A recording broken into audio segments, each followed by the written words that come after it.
You're with the Break-a-Leggers, and we are in London's West End at the Apollo Theatre. To see the brand new musical, everybody's talking about Jamie. So stay tuned to find out how many legs... Whether it's break a leg or leg it.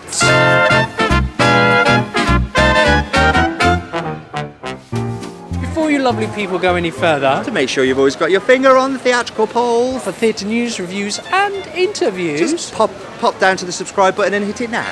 Hit it now! So everybody's talking about Jamie on this very cold and wet evening.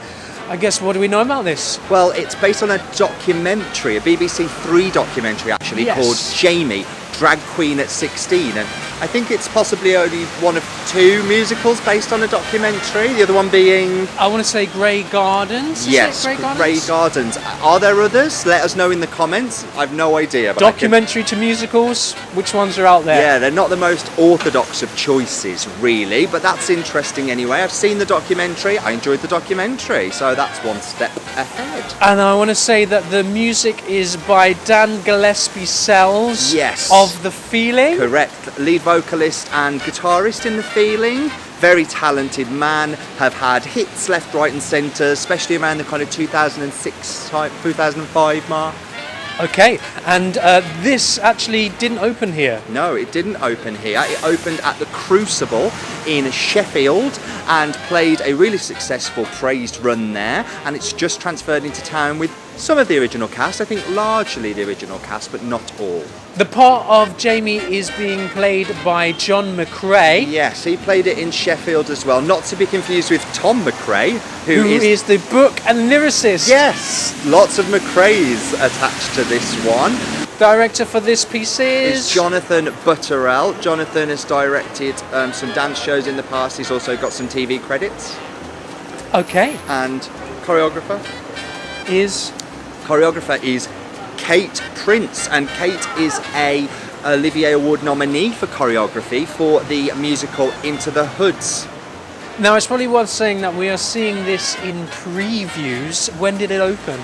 Well, it went into previews yesterday here in London, although they've had the benefit of an out-of-town run. Although there have been some changes, I understand. Yeah, I think there's been a couple of new songs added, and maybe some changes within the script from what I hear. But very early days for this one, so do bear that in mind when you look at our review, that we are seeing it early in the run, you might be seeing it later. So, I guess we'll let you know what we think when we catch you at the interval.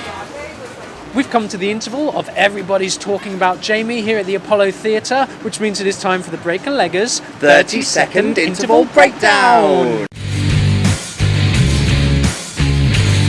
Go! What do you think so far? It's okay. It's fun, it's carefree, it's light-hearted. I'm actually loving the book a little bit more than I'm loving the music. There are some really funny moments, and there's a lot of modern-day humour in there, which I quite like. What about you? I think that it's definitely a preview show. There's a lot of comedy in the piece that is kind of being railroaded through. I think they're a very forgiving audience. A long first act, but a very heart-touching story. I'm intrigued to know what happens next.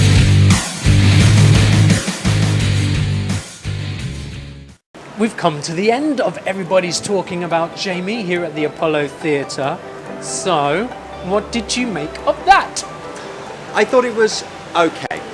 I thought it was a nice story. I thought it was relevant for the time that we're living in, when we're more aware of gender kind of topics, and being aware that not everybody identifies specifically as one gender. People feel differently and are encouraged to express themselves differently than they would have been even 10 years ago, 20 years ago certainly. A show like this is a show for now, and it's an important story. It's current, it's on trend, and it's topical. It couldn't have been done 20 years ago. And I think as people that identify as transgender, or people that feel themselves to be different in some way that doesn't suit the gender norm, I think for them it's an important show. What about you? Yeah, I almost think that the message and the sentiment of the message was stronger than the actual show. Come the end, I almost found it to be quite anticlimactic in some of the moments that it was setting up. Spoiler alerts, kind of in terms of with his dad, and in terms of finally getting to the prom. There were just certain elements that I was a bit like, oh, is that it? And I wanted it to be more related. However, I do think that the story is very important, and that's what will carry it. The message is more important than the story. Yeah, I suppose by that sense, then do you feel it needed to be told in this way? I think there's always, theatre should be a very visual and engaging art. I don't know how much I felt the music added to it. I don't know, what do you think? We haven't spoken about music or anything. No. I don't know how much the music added to it, personally. I think I have the benefit of actually have seen the documentary, then which the show is based. So and clearly it was identified by John Mccrea and by Dan Gillespie Sells as something worth exploring further, and I would agree with that. Now, the music is jolly, and some of the lyrics are witty. I would say that it does add a further sense of humour to the whole thing. For those reasons, yeah, I didn't hate the music. Did I think it added anything to it? Maybe a little. I don't know if it did. I mean, I think that it was a very diverse company. That's what I really liked about it. In terms of what they had on show, it was very inclusive. Every shade of human being from every background, religion, which is Britain in 2017, right? Yeah, and which I welcome with open arms. I thought that was absolutely fantastic. Very current, very now. If you were to walk into a classroom, that's the diversity you would see. So I loved what it brought to the stage in that regard. The music I found was quite samey. Do you feel like there was... I mean, there are a couple of nice ballads. There's a strong kind of torch song number for the mother in the second act, which I'm sure will stand the test of time in so much as come out at cabaret nights and variety evenings. I could imagine that being sung, because it's a strong song for a middle-aged woman, and that's always popular in those sorts of environments. Any particular cast member you'd like to call out? Yeah, now there was the main teacher. I thought she was fantastic. Do we have a name of the main teacher? Yeah, the main teacher, who was Miss Hedge, is Tamsin Carroll. Tamsin Carroll was fantastic.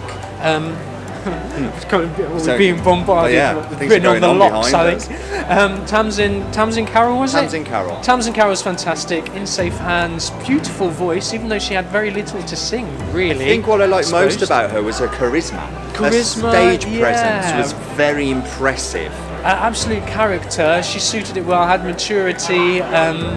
I loved her. I felt she did great. I also think that Lucie Shorthouse as Pretty Pasha was definitely someone to call out. Her character work was beautiful, her acting choices were on point, and her songs were delivered, I felt, very solidly. I felt she was very capable. Yeah, she had. There was a really nice interplay between Jamie and her. To think that they come from very different backgrounds, and seeing how these two cultures collide and can come together and be at peace, and seeing each other on a human level, I think is a lovely touch narrative-wise. And she did. Her narrative was really good, coming from that pupil who was in the background, kind of being picked on, and then finding her voice, which is what the whole piece is about. Margaret New, the role of Jamie's mother that we've mentioned, was played by Josie Walker. Josie Walker has done other things. She was a Olivier Award nominee for The Beautiful Game. She was, and she's great. She's got a fantastic voice. Yeah, her voice carried the show for me almost. Beautiful, her lifts and the rise and the peaks and the drops, and I wish she could sing me to sleep each night. I liked her character choices. I thought she was very natural, very laid back. Talking of which, she had a great relationship with the best friend. Yes, who was hilarious. The character of Ray, played by Mina Anwar. Yes. So funny. Now, she seemed very familiar. I'm sure you'll tell us what she's done, but she was great. Yeah, she was great and natural. I can imagine her as the northern girl next door, the northern neighbour with a bit of a foul mouth and an eye for a bargain. Totally believable. This audience lapped her up. They did. I think we had a very very up for it audience. Very welcoming audience. And I think that could well be the kind of audience that this piece attracts. Central London. I think that this piece knows exactly what it is. I think it's marketing itself well to pull in the kind of audience it wants, and as long as it gets those, I think this will do pretty well. Yeah, Any other I parts, think we'd characters? have to mention very quickly. I wanted to mention Luke Baker, who played the kind of villain of the piece, Dean Paxton. Yeah. He was good and pretty gorgeous. He was Cute as a button. He kind of seemed to go seamlessly from the ensemble, being a great, fantastic dancer, to kind of being the lead villain male as well, with real competence and confidence. And he was a bit of a matinee idol. Okay. And I think we do need to mention John Mccrea as Jamie New himself. The title everyone's talking about, Jamie. I mean, it's big boots to fill, I guess, as well. It's a big ask, isn't it? Yeah, being based on a real character as well, and yet made it his own. Yeah, he did. Although I did feel earlier in Act 1, I mean, we're seeing a second preview, I felt a certain uncomfortableness about him. I felt a slight unnaturalism. I wanted him to really own and exhibit the part. I wanted that sense of confidence to be there right from the off. I felt he took a while to walk in those heels. I thought he jumped straight into them and kind of playing. It wasn't just stereotypical what you'd expect, you know, he does have the highs and the lows, and he has the real comedy dramatic moments. I enjoyed it.